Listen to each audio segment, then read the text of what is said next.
Willkommen bei Dr. Rail. Heute geht es wieder um die G7, Zylinder und Fahrwerk.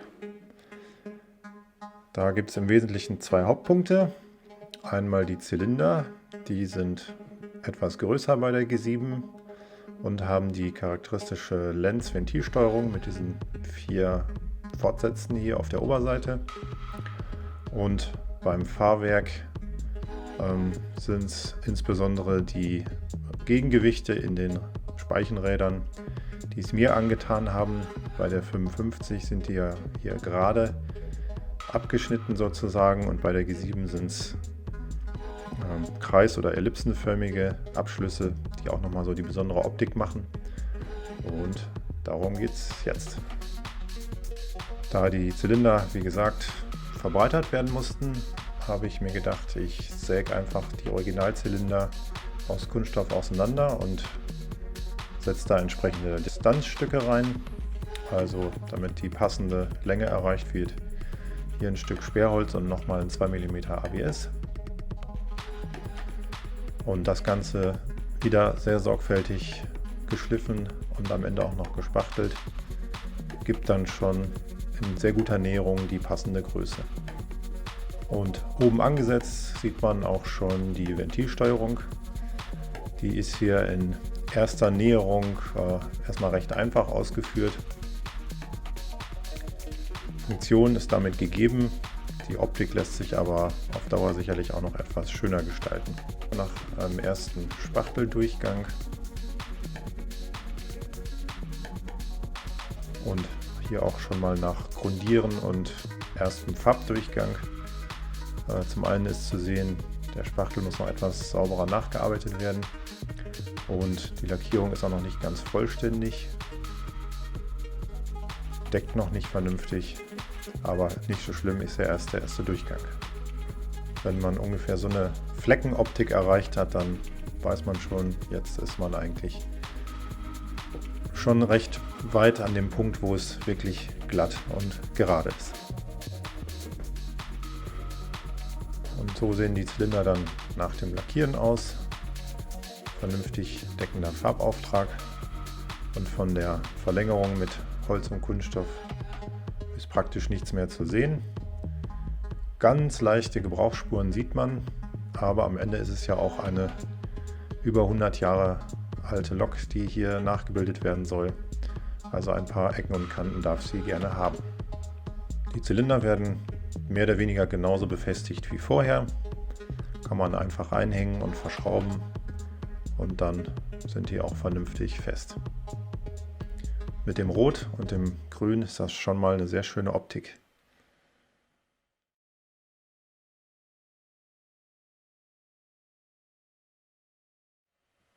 Ja, dann wie gesagt Fahrwerk bzw. die Radgewichte. Wenn man sich die Räder genauer anschaut, sind die Radreifen auf einer gewissen Höhe. Dann gibt es hier diese Stufe, der Übergang zum Gussteil, was auch bedeutet, dass hier so eine Nut, so eine umlaufende Nut als Übergang zum Gegengewicht ist und das Gegengewicht ist dann wieder auf gleicher Höhe wie der Radreifen. Das heißt, entweder könnte man sich überlegen, man füllt diese Nut mit Spachtel auf. Die Frage ist aber auf jeden Fall, wie gestaltet man sauber diesen kreis- oder ellipsenförmigen Abschluss des Gegengewichtes nach innen. Ich habe mich entschieden, den Übergang mit Kunststoffprofilen zu gestalten. Und dazu muss aber erstmal ein Stück vom Gegengewicht weggefräst werden, damit man sauber das Profil einlegen kann.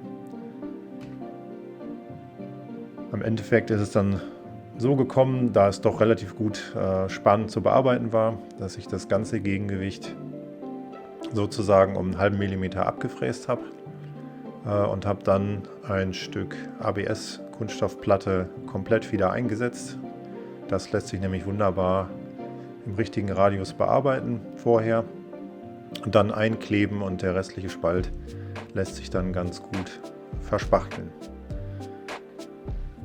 Da kann man sehr schön sehen, links das originale Rad mit dem Gegengewicht, in der Mitte die gefräste Variante und rechts schon mit aufgelegten neuen Gegengewicht. Bei den beiden Rädern, also sprich der einen Achse mit den größeren Gegengewichten, wo die Treibstange angeschlossen ist, war es nicht ganz so einfach, denn das G7 Gegengewicht ist kleiner als das 55 Gegengewicht, was fast die Hälfte des Rades ist. Hier kann man es auch erkennen, dass das originale Gegengewicht hier an dieser Seite schon endet, und ich habe jetzt hier schon mal den Halbkreis abgefräst entsprechend. Jetzt ergab sich natürlich das Problem, dass im Original bei der G7 da weiterhin Speichen zu sehen sind, und hier war natürlich jetzt noch der Rest vom Gegengewicht zu sehen. Also musste ich das irgendwie wegmachen und da neue Dummy-Speichen ansetzen. Dazu habe ich erstmal ein paar Hilfsbohrungen gemacht und habe mich dann von da aus weiter durchgefräst. Das ist erstmal das Original 55 Gegengewicht, das große, und das jetzt schon mal mit teilweise abgefräster Kontur, sozusagen, dass die Originalspeichen passend noch zu sehen sind und das Gegengewicht auch schon passt. Hier auf der einen Seite schon fast fertig, die andere muss noch ein bisschen weiter ausgespart werden. Und dann habe ich mir einen Absatz in das Gegengewicht gefräst, um das mit einem Kunststoffprofil sauber abzuschließen. Denn mit Hand bekomme ich das niemals so sauber gefräst, dass dann sich ein schöner Bogen ergibt. Und so kann ich den etwas unschönen Spalt zwischen dem Profil und dem verbleibenden Gegengewicht auch wieder sehr gut spachteln.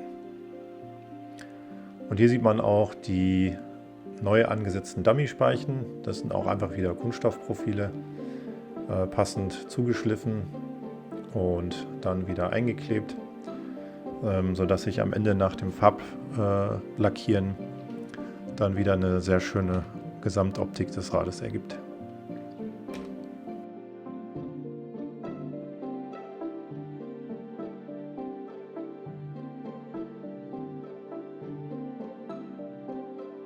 Auch hier, wie überall, wieder spachteln, schleifen, spachteln, schleifen.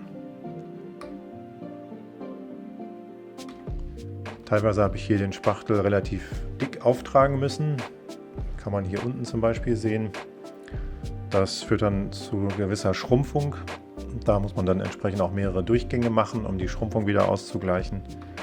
Also auch hier ist wieder Geduld gefragt. Aber schon jetzt ist das eine sehr schöne Optik mit den elliptischen Gegengewichtsabschlüssen. Ich freue mich jetzt schon auf die fertige Variante. Hier übrigens in der mittleren Achse zu sehen ein zusätzlicher Aufsatz mit den 4 Magneten. Die 4 Magnete sind hier für den Taktgeber, für den synchronen Dampfstoß, für den Sounddecoder. Das werden wir dann gleich noch sehen.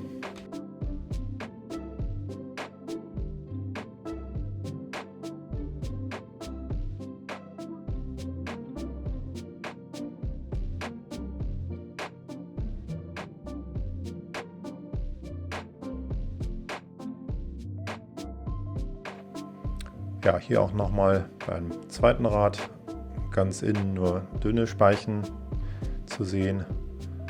Und hier mal von der Rückseite, da ist schon die nächste Speiche auch eingesetzt und hier auch mit beiden dicken Speichen sozusagen wieder angesetzt, sodass auch hier wieder der Eindruck eines vollständigen Rades entsteht.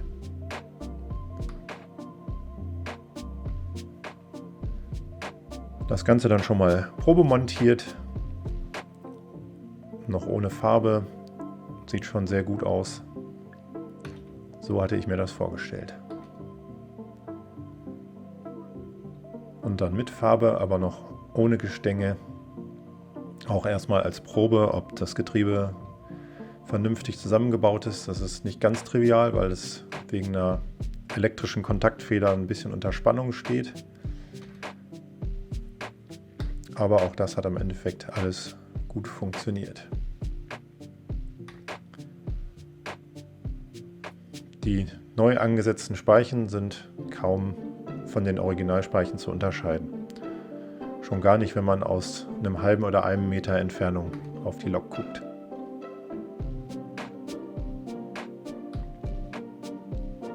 Eine super Optik und die Mühe hat sich auch hier gelohnt.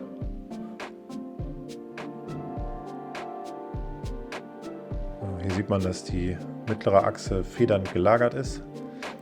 Das ist aber ein bisschen eine neuralgische Stelle, was den Getriebezusammenbau angeht. Das ist ein bisschen fummelig, bis man da den richtigen Zahneingriff gefunden hat. Und damit entsprechend bei Andruck die Kurbelzapfen auch wirklich in der gleichen Stellung stehen. So, und wenn wir uns dann alle Achsen mal hernehmen, dann müssen die ja auch wieder eingebaut werden. Zwischen jeder Achse, also übrigens alle 4 Achsen sind angetrieben, zwischen jeder Achse gibt es jeweils eine Zwischenwelle mit einem Zahnrad, um die Drehrichtung entsprechend wieder umzukehren bzw. die Distanz zu überbrücken. Und diese Hilfswellen sind alle mit so Hülsen abgeschlossen. Bei der 55 sind diese Hülsen nicht zu sehen, weil da die Bremsbacken sind. Bei der G7 gibt es die Bremsbacken nur an einer Stelle. Zumindest nicht in der Größe, sprich die Wellenenden waren sichtbar. Deswegen habe ich mich entschieden, die Hülsen mit kleinen Kunststoffplättchen abzukleben und diese später dann auch in Rahmenfarbe zu lackieren, sodass die dann nicht weiter auffallen.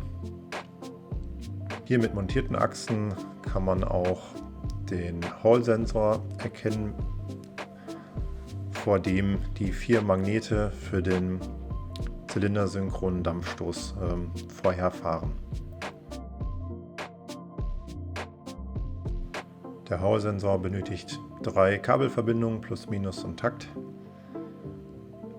Die sind dann aus dem Fahrwerkskasten nach oben hin rausgeführt und führen dann weiter zum Decoder.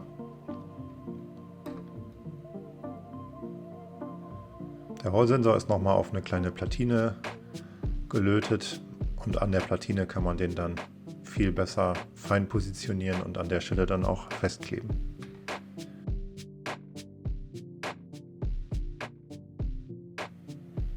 Wie gesagt, der Gesamteindruck kann vollends überzeugen. Das ist einfach schön.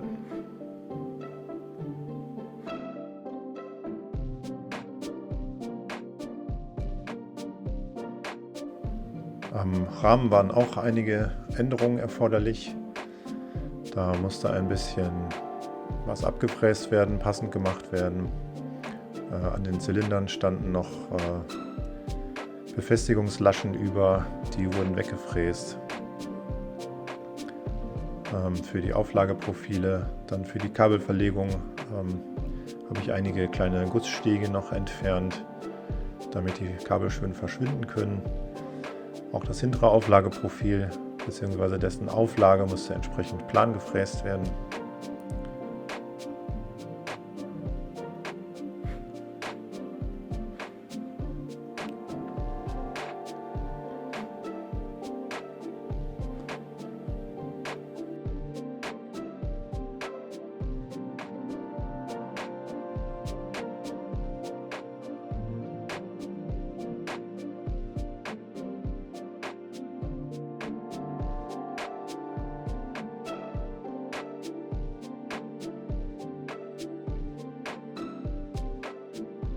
Vielen Dank fürs Zuschauen und im nächsten Teil geht es dann um die letzten Details und den Zusammenbau.